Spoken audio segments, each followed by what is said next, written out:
us, how refreshing is it to sit down in front of the media and know that we're not about to ask you about a losing streak or anything like that? Does it feel good? Yeah, you just kind of did though, right? You did, but you didn't. No, yeah, feels good coming off a win. I feel like I have some momentum, and yeah, and also a quick turnaround, which feels great.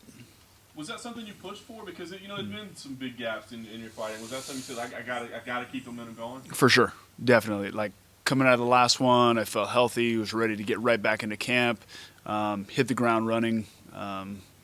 As far as preparation, and it worked out well. Nice.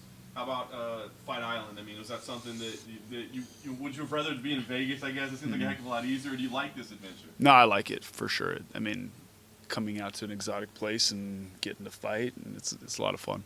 Very cool. Obviously, you fought the biggest names, man. You've been around, but Matt Brown, it's a fight that should have happened a long time ago, right? But it's a fight that I think the fans immediately get excited about. Do you get excited about certain names, certain matchups over others? Yeah, I don't know. Everybody is a different puzzle. Everybody's like something, a different type of challenge, and I like, I like the challenge of fighting a guy like Matt for sure. Would you consider yourself like a fan of his, so to speak? I mean, yeah, been in some amazing fights. Yeah, absolutely. Like a guy that fights like that for sure. Definitely. Network television, does that do anything for you? I mean, does that get you excited at all? Or I mean, I know you've been doing this a long time. Mm-hmm. Does that get you excited? No, I mean, like I hadn't really even thought about it too much. I don't think I fought on network television before. Has the UFC been on network? Fox back in the Maybe I might. Maybe you did like one or two. I may have done a Fox car, so. My fight was on Fox. I don't know. It's all the same for me, man. On paper, like we see this fight, we think two warriors, it's going to be an absolute war. Mm-hmm. I mean, is that the way you see it? Does that excite you? Because obviously it probably means you're coming out with some bumps and bruises and some scratches and not so much. So does that excite you or does it not? I'm going to try to come out as unscathed as possible. I'm going to try to get out there and get this thing done. And, whatever happens, I'm prepared for the worst. But no, I feel like I can get in there and get it done, and hopefully not take anything. But I'm kind of durable, so I'll be all right. That's awesome. Last thing for me, what are the goals for 2021? I mean, obviously, like you said, you had some layoffs and losses that we didn't know where, but now you got momentum and you're starting the year early. So I mean, do you have like a game plan laid out of where you go? No, I have my mind supremely focused on this fight, getting this thing handled. I mean, there's a lot riding on this fight. A lot of guys getting cut, a lot of people on the chopping block. Mention to mention the losing streak. I'm I've won one of my last 6. So not a great record for my last contract. So, and I'm also up for renegotiation too. So a lot going on in that respect. Is this the last fight on you? Mm-hmm. Yep. So do you feel like, I mean, I don't want to say pressure, but you do feel like this is, like you said, there's a lot riding on it? Dude, I'm getting in there against a guy who's going to try to fuck me up, right? So there's a lot riding on this on a lot of different levels, like lots of levels. So, for sure. You probably don't want to think about it too much, but would it be weird for you to think about the concept of maybe not fighting in the UFC, and especially under the Zeke umbrella with how long you've been in the WC and the UFC? Yeah, I mean it would be different, but I don't know. Like I haven't thought that far ahead. Just kind of taking it, like a step at a time, and this I got plenty to think about right now without without all that.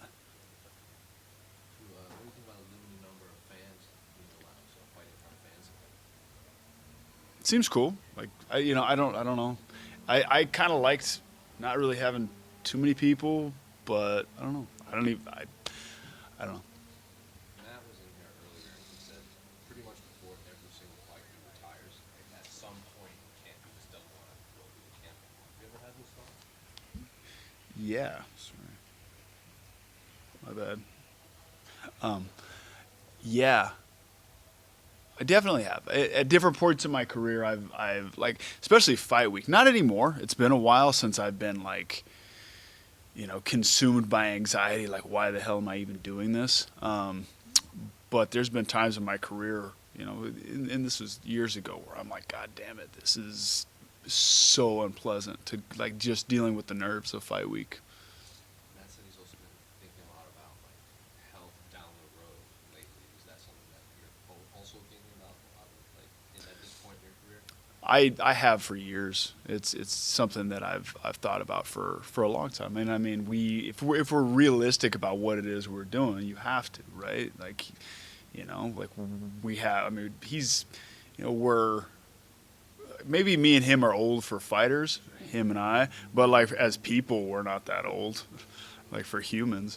So we still got a little bit of time, left on this earth that we gotta, function and, hopefully have lots of goals and cool shit to do in the next, the next, 40, 50 years. Do you take precautions in training to sort of you can't stop it from happening, but to just sort of hold it back a bit better? Like, do you spar heavy still, or do you try and stay away from that stuff? I've sparred plenty heavy for a really long time, and so no, I don't. I spar with guys that I trust and that are that kind of care about, like they're there for me and not for them. And like you get a guy who is there for them, or you get a young guy who just wants to go out there and take your head off because it's a feather in his cap. That's not a smart move, for longevity, or even, I mean, you could be out of a fight and it costs you a lot of money. Matt was saying something that in MMA that could help coach sort of fighters getting busted up too much is coaches getting better and looking out for their fighters. Sure. Would you agree? Oh, absolutely. I think that hard sparring needs to be monitored by coaches. I think that's definitely a good idea. He was. I asked him to share a story about one example of terrible coaching, and he said there was a time where every round he would spar, if it looked like he was winning, the guy would just change the fighter to a fresh guy in the middle of the round. Have you ever experienced anything like that, or do you know of anyone who's had just terrible coaching advice? No, I would say that it's more, sometimes coaches don't speak up when your fighter is, you're in charge of your fighter, right? And it doesn't matter, like, ego's out the window.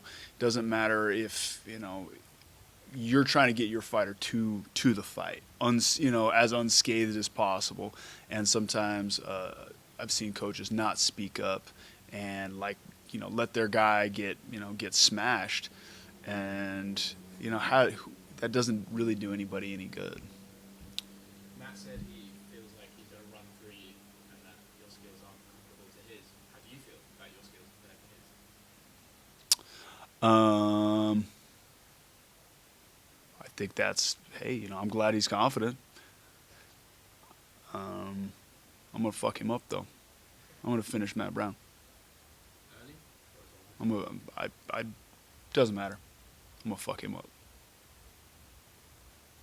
You've had a very sort of decorated career in terms of some of the names that you fought along the way, GSP, many others. I remember GSP saying after, because obviously you came very close to stopping him in that fight, that it was one of his proudest accomplishments overcoming you. I just wondered, along your record and your career, you look back on your proudest, and, the best people you feel like you've faced. The fight against Robbie Lawler was, one that was, I lost, and that one still sucks. But so there was that one. GSP fight was, was awesome. I don't know. There's a lot of them, like you said. How close did you actually feel like you guys finished that fight? GSP, pretty close. I thought I had it. I thought I had him out, but I mean, he gutted it out and pulled through. You talked about obviously being only the last fight of your contract as well. Talk to me about the relationship you had with maybe Dana White, and perhaps is there value in your name at this point? That there's a lot of up and comers who look at you and the career you've had, and there's value in having fights with you from that perspective. Sure. I guess those are two different questions. Yeah, no, I great relationship with Dana. They've always treated me really, really, really well. And so, you know, I think it just comes down to whether I'm performing or not, you know, as far as that, the contract. Yeah, and I've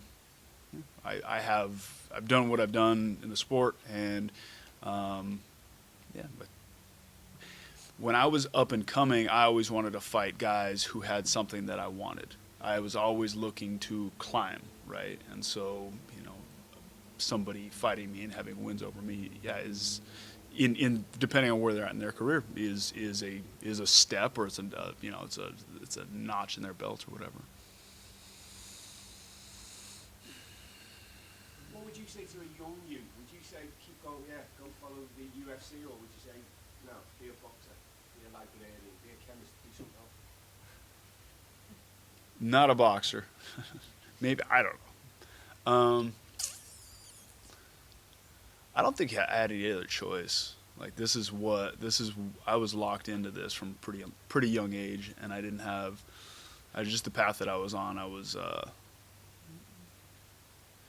I would tell myself to, you know, get an education, and, you know, like maybe get a different job, but I don't know. I like the way things have gone. If this was your final fight in the UFC, how would you reflect on your time as a